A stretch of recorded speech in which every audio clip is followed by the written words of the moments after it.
Bienvenue dans ce deuxième jour du parcours de l'Exode, ce deuxième jour du Carême où nous lisons le chapitre 2.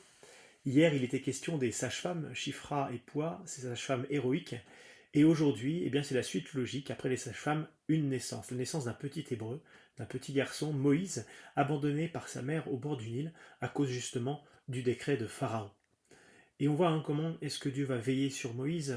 On voit que la fille de Pharaon, qui n'a toujours pas de nom, va passer du côté de la vie. C'est elle qui va donner le nom à Moïse. Un des noms les plus importants de tout l'Ancien Testament vient de cette femme-là, de cette fille de Pharaon, qui passe du côté de la vie grâce à sa compassion. Elle est touchée, on nous dit, elle se dit c'est un petit hébreu abandonné par sa mère.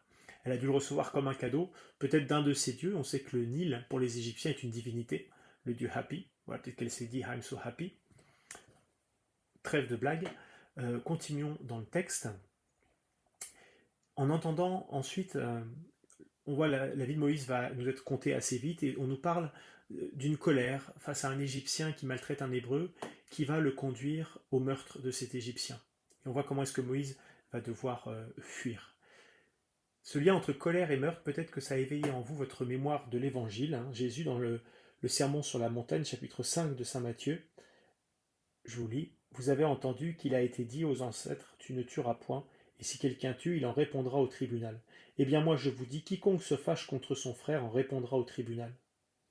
Quand donc tu présentes ton offrande à l'autel, si là tu te souviens que ton frère a quelque chose contre toi, laisse là ton offrande devant l'autel, et va d'abord te réconcilier avec ton frère.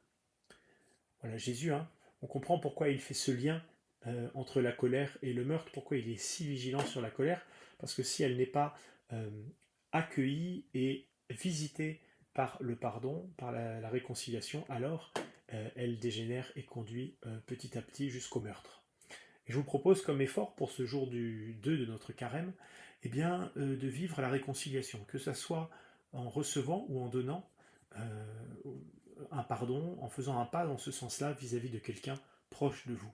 Voilà, que le Seigneur vous bénisse abondamment dans ces efforts que vous faites pour le carême, qu'il soit là bien présent à vos côtés et qu'il vous bénisse. Et moi je vous dis à demain. Au revoir.